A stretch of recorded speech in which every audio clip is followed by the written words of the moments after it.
Hey everyone, it's Kino MacGregor. When you're practicing yoga, we have to open the hamstrings and the whole back of the leg. So there's a lot of forward bending in many yoga practices.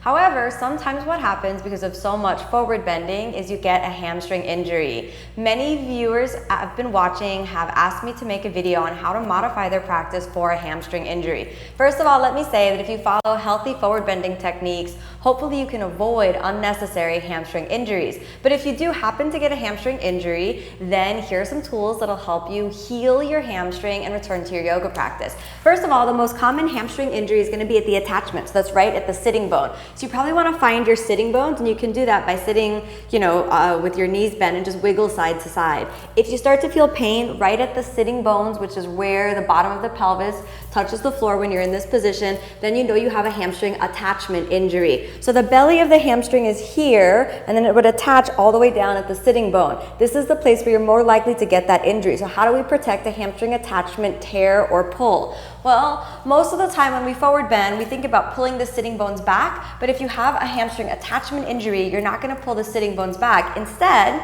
you're going to ground your hamstring by creating bookends to your leg. You'll press your heels into the ground, so those will be on the floor the whole time, and then you're going to keep your sitting bones, which you can't really see from here, but you're going to push your sitting bones into the ground. So the biggest tool to help push your sitting bones into the ground is the strength of your pelvic floor. So from your lower belly, you're going to suck in, and then you're going to push down as though you're reverse contracting your abdominal muscles and pushing into the floor. Next, lift your kneecaps a little bit, but not so much so the heels come off of the ground. Then, when you bend forward, you'll create those bookends that will protect your hamstring. In essence, you're immobilizing the hamstring, so you won't pull on the attachment anymore. Then, when you inhale, just allow the spine to rise up out of the pelvis, and when you exhale, you want to pivot at your hip joints as much as possible, but not so much so the sitting bones come off of the ground. You'll see that my pelvis remains planted on the ground the whole time, so that's the area you want to remain on the ground. Then when you fold forward, you'll have to round your lower back a little bit, and the only reason that that's safe is because we're sucking in on the low belly,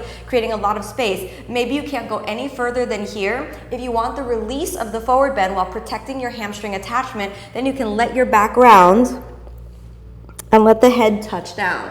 So you may have to forego really deep forward bends, but this is going to protect your hamstring from injury. I'm going to show you what to avoid if you have that hamstring attachment injury. So if you just pay attention to the sitting bones and the shape of the pelvis and its contact with the ground right here. So then if you were to fold forward and you were to flip the sitting bones out and sort of flatten your back and try to lift and wiggle and move your pelvis up like that, you want to avoid that at all costs if you have the hamstring attachment injury. Instead, what your pelvis will look like is slightly rounded, so you can see instead of tipping forward, you're tipping back, creating what's called an isometric stretch, which means you're closing off the hamstring, but you're using it and engaging it as you fold forward. This will give you more power and healing into your hamstring.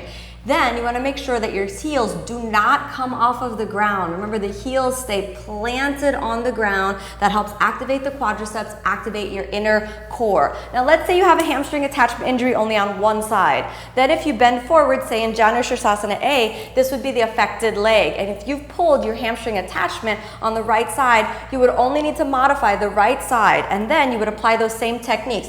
Heel of the right foot on the ground, the right sitting bone planted firmly on the ground. So we want to find that sitting bone and plant it on the ground. And those are your bookends. Then when you fold forward, sucking in the low belly, exhale, pivot as much as you can into the hip joint. You could even use your elbows to support your whole body so the body weight isn't pinching at that hamstring attachment.